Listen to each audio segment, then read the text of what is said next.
예, 시청자 여러분, 지금 금요 칼럼은 문 독재가 점점 심해져 가고 있습니다. 그런데 이렇게 독재가 심해져 가면 독재를 막기 위한 대중의 저항이 단계별로 나와야 그것이 독재 브레이크가 걸릴 수 있는데요. 솔직히 지금 속수무책이고, 그리고 야당은 지금 서민과 괴리되었어요. 그들만의 섬에 고립되어 있습니다. 그러니까 한국당이 주장하는 내용이 감동도 없고 투쟁성도 보이지 않고 절박함도 보이지 않습니다. 그런데 국민은 문재인은 보기 싫고 또 한국당은 하는 꼴 보니 저것도 틀렸고, 그런데 둘 중에 하나를 양자택일을 강요받습니다. 흔히 보수 진영에서 저를 비판하는 말 중에 대안이 뭐냐? 대안 수도 없이 이야기했죠. 제 뉴스 브리핑에서 항상 대안을 말했지 대안 없이 이야기했습니까? 사람이 누구냐고 그래요. 아니, 사람은 싸워서 이기는 놈을 선택하는 것이지 누구를 정해놓고 그 사람을 밀어줘야 된다? 여론조사의 사가 높다 하면 그 놈을 밀어야 됩니까? 그건 웃기는 이야기라고 생각을 합니다. 자, 노무현은 과거에 무슨 여론조사에 잡혀서, 문재인은 뭐 여론조사에 잡혀서 대안이었습니까? 한 1년 전에 잡혔습니까? 둘 다? 아니죠. 자, 그런데 흔히 보수라는 사람들은 지지율에 몇 프로 잡혀서 무슨 총리를 하고 법무장관을 하고 대통령 대행을 하면 그 사람 밀어야 됩니까? 웃기는 소리 하지 마라 그러세요. 자, 그 사람이 잘 싸우고요. 또 비전도 있고 용기도 있고 헌신도 있으면, 기량이면 경력 좋고 잘 싸우고 비전 용기도 있고 헌신도 있는 사람을 밀을 수 있죠. 그런데 그러지 못하다면 무조건 그 사람의 무슨 인지도 가지고 밀어야, 지금 밀어요? 지금? 그건 아니라고 생각합니다. 자, 모든 것이 고귀할수록 몸을 던져서 헌신하는 모습을 보이고 그 대가로 인정받아야만이 그것이 맞는 것이죠. 자, 지금 문재인 독재가 어마무시합니다. 그러잖아요.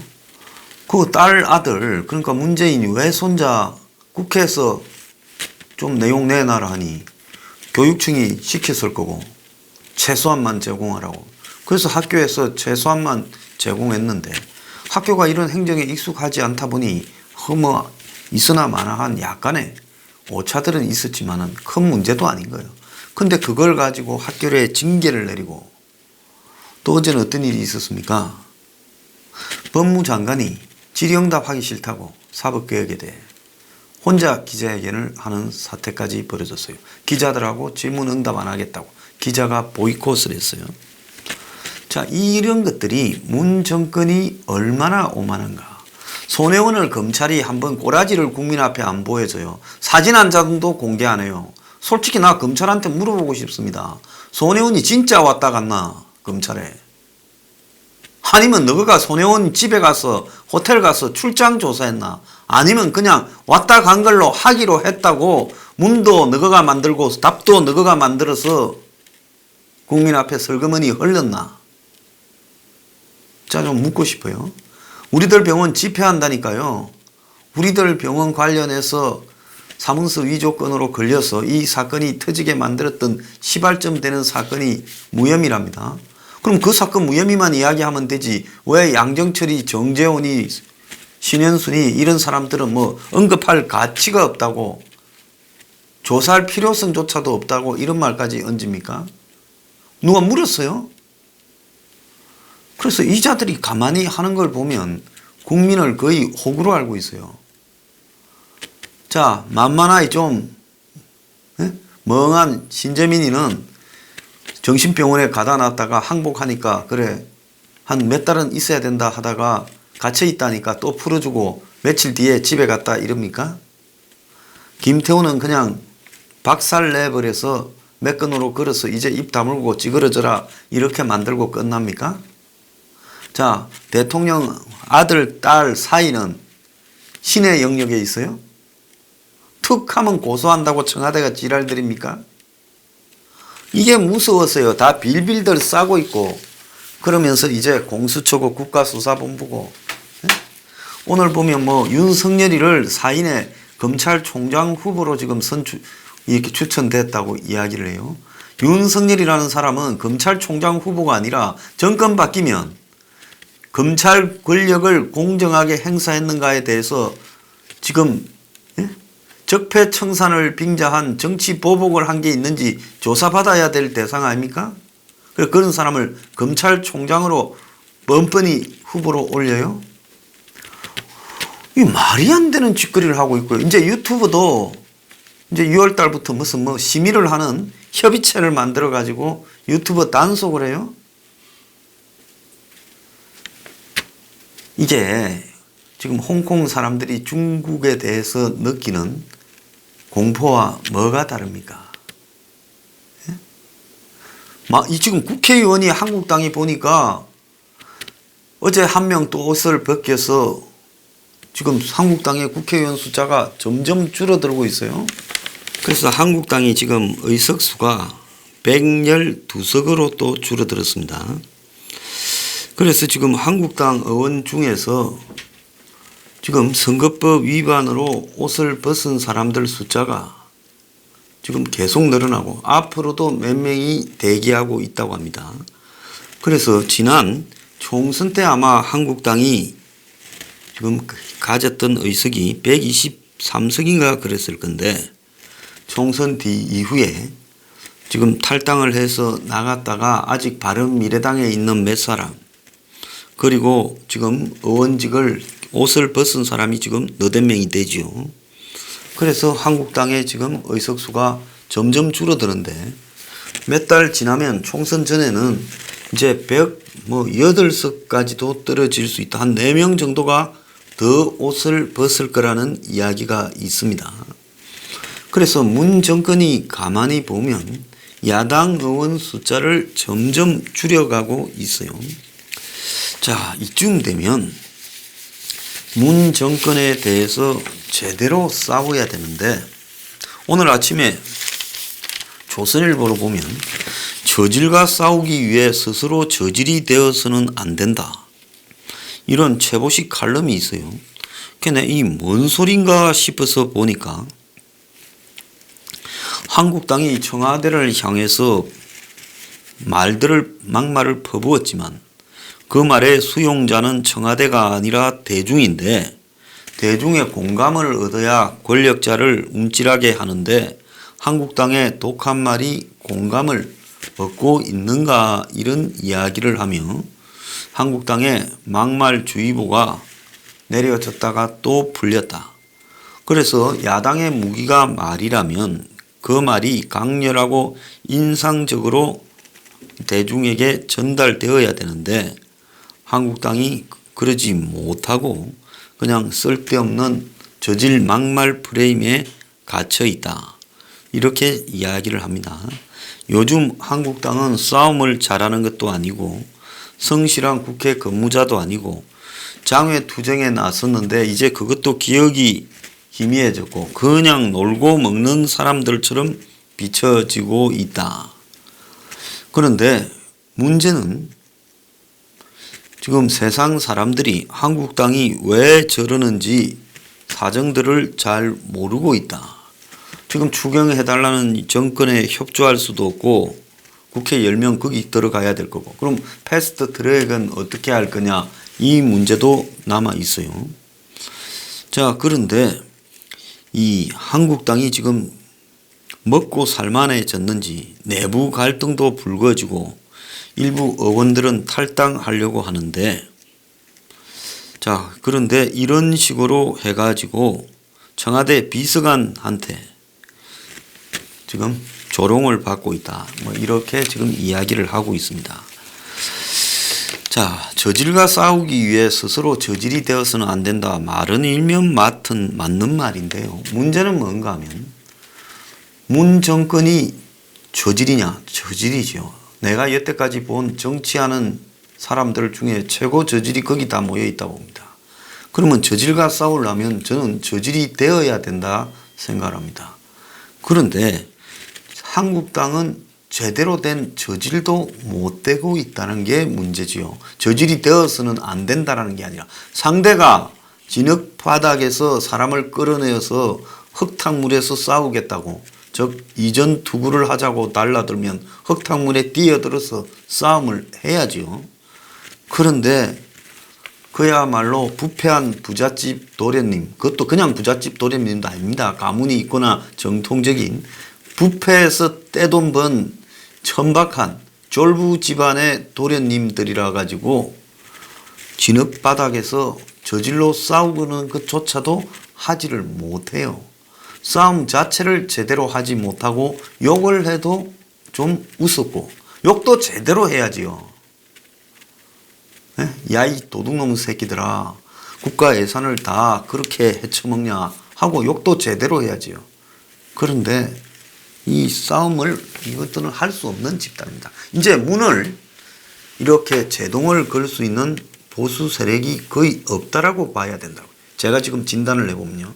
물론 뭐 광화문 앞에서, 시청 앞에서 주말마다 집회하는 분들, 뭐 애국당이 텐트 쳐서 고생하고 있는 거 인정합니다. 그 열정도 인정하고요. 근데 문제는 뭔가 하면 그거 가지고 솔직히 말하면 그 일이 벌어지고 난 이후에 그 세력이 늘어나지 않는 한계에 부딪혀 있다는 것도 사실입니다. 그분들이 주장하고 그분들이 행동하는 부분으로 세력을 더 늘릴 수 없는 한계에 부딪혀 있다는 걸 자신들 스스로가 알아야 되는 거예요. 근데 그걸 인정을 안 할 겁니다. 그걸 말하는 사람을 비판할 거예요. 자, 그러면 누가 제동을 거냐? 그럼 대중들은 다 어디 가서 어떻게 싸워야 될지도 모르고 있어요. 마음들은 다 부글부글 끓고 있고 이러다가는 나라 끝이 나겠다 싶은데요. 자, 그런데 대중들이 지금 관심이 있는 것은 뭐겠습니까? 자신의 삶입니다. 지금 문이, 대중들은 이념 문제에서는 사실은 좀 무관하다. 친북을 해도 그럴싸하게 포장해서 평화냐, 뭐 전쟁이냐, 그리고 화합과 그리고 교류를 통해서 통일로 간다, 이런 말을 하면 대중들이 그래 한번 알아서 해봐라, 그냥 뭐 긴장이 하는 것보다야 낫겠지 하고 쇼하면 거기에 몰려다닙니다. 심지어 보수 성향을 가진 사람들도 다수가 거기에 넘어가기도 해요. 그래서 우리끼리는 이념 안보 문제에 상당히 보수 세력들이 많이 우려하고 주변에 다 그런 사람만 있는 것 같지만 안보 이념 이슈를 가지고 문 정권을 꺾기는 어려울 거라는 게 제 생각입니다. 문이 그걸 너무 잘 알고 있기 때문에 대중들은 쇼만, 이벤트, 감성 이런 걸 섞어서 쇼만 제대로 하면 남북 문제는 과반수 이상은 딸려오게 할 자신이 있다. 문은 그렇게 생각하고 있어요. 그래서 그 문제를 가지고 문을 제동 걸기도 어렵습니다. 진짜 대중이 관심이 있는 것은 지금 점점 위태로워지는 자신의 삶의 조건에 대해서 지금 고민하는 거예요. 그리고 서민으로서 그냥 평범한 그냥 안빈 낙도하고 살아가는 게 꿈인 그런 일상인으로서, 생활인으로서 자신의 위치가 그것도 무너질까봐 지금 두려워하는 사람이 굉장히 많습니다. 자영업을 하는 분들, 또 정규직에서 쫓겨난 분들, 비정규직 하청 노동을 하다가 일이 없는 사람들, 부동산을 무리해서 샀는데 이게 지금 은행 대출 이자가 지금 큰일 난 사람들. 자, 이런 대중들은 솔직히 말하면 다수는 속으로 끌어도 그냥 넘어가면서 어쩌지 못하고 현상을 지켜보고 있는 것이 대부분이에요. 그럼 왜 대중이 정치에 확 당겨가지 않는가? 어떻게 보면 미국이나 프랑스, 영국보다도 대중들이 더 정치에 무관심해요. 한편으로 보면 촛불 같은 때 한국 대중들이 굉장히 정치에 민감한 것 같고 정치인에 대해서 대중들이 엄청 잘 알고 전부 정치 평론가인 것 같은데, 그런데 현실의 실천에서 보면 한국만큼 대중들이 반짝 관심 가졌다가 총선 대선이나 무슨 집단적 시사태가 발생하면 선동에 내몰려서 반짝 관심을 가졌다가 그게 끝나면 또 손 틀어버리고 뒤로 빠지는 거예요. 솔직히 2016년 촛불 사태 이후에 대중들은 정치에 대해서 혐오와 환멸이 더 늘어났다고 보고 있습니다. 왜 그러냐? 그때 대중적 선동에 의해서 이게 나라냐 하고 박근혜 최순실 문제를 촛불 들고 다 나갔어요. 그런데 그렇게 해서 쫓아내고 문이 들어섰는데 문이 들어서고 난 이후에 문의하는 것 또한 처음에는 다 속아서 또 박수들을 쳤어요. 그런데 이 사람도 또 하는 것 또한 정말 유치찬란하기 짝이 없는. 그러니까 환멸을 느끼니까 누가 잘못해서 이런 일이 되었는가를 논리적으로 따지기보다는 정치하는 놈은 이놈이나 저놈이나 다 믿을 놈이 못 된다. 아예 그냥 근처에 안 가야지 생각하고 뒤로 다 빠져있는 형국이 벌어지고 있다는 겁니다. 자, 미국에서 일상적인 지금 대선 후보를 민주당, 공화당에서 이제 시작하려는데 보면 어마어마하게 많은 사람들이 자신이 지지하는 정치인을 선택을 해서 소모임을 가지고 그 다음에 타운홀 미팅을 하고 주마다 돌고 카운티마다 돌고 미국에 그런 사람이 한둘이 아니에요. 팬클럽이 정치인 팬클럽이 한국에 그야말로 이 연예인들 아이돌 수준으로 미국에 형성되어 있습니다. 민주당의 후보가 22명인가 그랬는데 그 사람들이 다 팬클럽이 있어요. 그래서 팬클럽 후원의 가입자가 확실한 사람 6만 5천에서 또 토론 숫자를 자르고 13만 명에서 자른다라는 이야기까지 지금 나오고 있어요.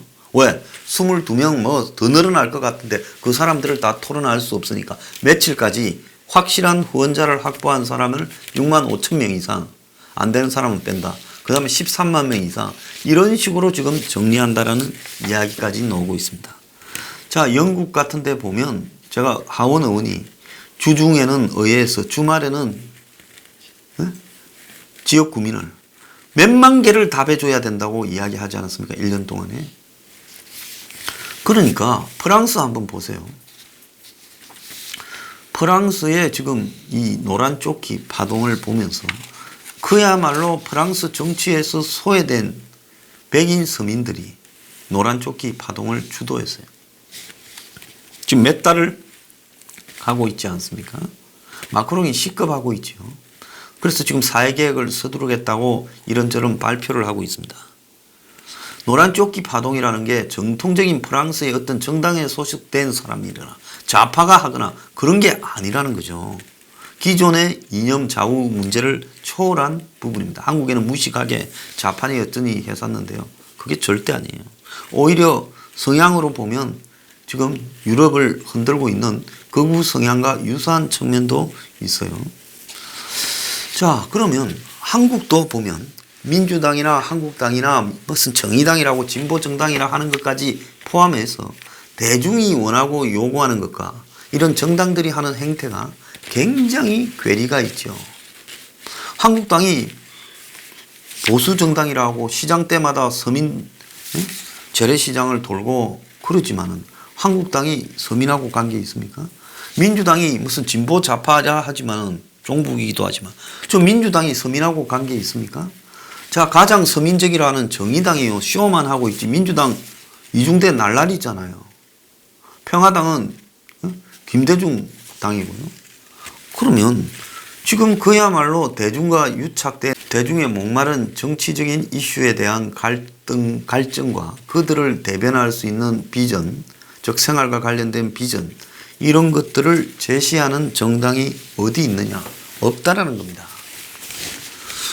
자, 그러다 보니까 결국은 대중들이 정치 혐오를 가지는 현상이 지속되고 솔직히 말하면 보수 대중들 중에서 한 40% 이상은 제가 봤을 때 정치적 그냥 회의를 가지고 뒤로 빠져 있는 양상이 지속되고 있는 겁니다.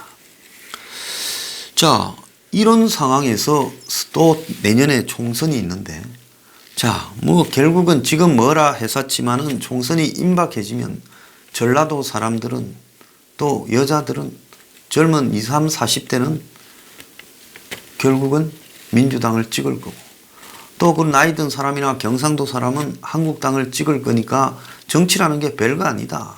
그러니까 뭐 대안이 있냐? 그러니까 센 놈 몰아주고 그쪽에 줄 서고 뭉쳐줘야 된다. 이게 지금 보수를 휩쓰고 있는 문을 대응하기 위한 보수 뭐예요? 연대 단일화 밀어주기 이런 소리를 하고 있는 겁니다. 잘하면요 제가 앞장서서 밀어주자 하겠어요. 근데 지금 싹수가 노란 상황인데 평상시에도 제대로 못하는데 선거 국면 전투 국면에 가서 제대로 싸우겠느냐? 저는 못 싸운다고 보고 그 다음 이들이 대변하는 게 옳으냐? 한국당이 대변하는 게 우리나라의 초상류층이나 재벌이나 대변하지 저것들이 말하는 것이 옳은 것이냐? 잘 봐야 돼요. 타다 택시 이런 거 전부 한국당이 다 지지합니다. 인터넷 은행 지지해요. 원격 의료 지지해요. 그렇다고 한국당이 뭐 문재인 케어를 반대를 합니까?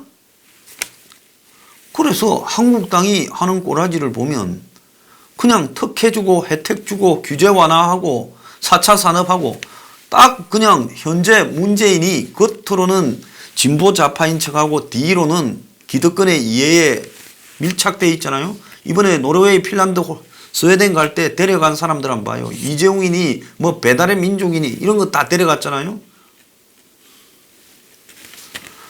그래서 지금 둘이가 따져보면 똑같다는 거예요. 문정권이 들어와서 재벌 몇 개 하고 잘 나가잖아요. 심지어 뭐 이란이 무슨 석유 공급, 이란산 석유 공급 제한이 되니까 미국가가 특정 재벌을 위해서 그거 풀어달라 했다잖아요. 지난번에 뭐 UAE하고의 문제에서 특정 재벌 이해관계 대변했다 소리까지 나오고 난리가 나지 않았습니까? 그래서 가만히 보면 이것들이 말로만 무슨 선거 때 서민이고 중산층이고 어쩌고 하지 겉으로는 다 뒤로 결탁된 거는 초상층이고 가끔씩 재벌 잡아가는 거는요 더 뜯을 게 없나 어떻게 시키는 대로 줄을 더 세울까 그래서 그러는 거지. 오늘 아침에 김상조 공정거래위원장이 한 거 보면 1등부터 5등까지는 후계 구도나 이런 게 정리가 좀 된 것 같고 6등부터 10등까지가 문제다라는 식으로 이야기를 하고 있어요. 그거 뭐겠습니까? 그래서 양자택일이라는 데 대해서 문을 꺾기 위해서 전부 하나를 몰빵해서 한국당이 아주 쓰레기든지 깡통이든지 밀어야 된다. 이런 논리는 더 이상 성립되어서는 안 된다는 거죠. 밀어도 못 꺾어요. 그러니까 어떻게 해야 되냐.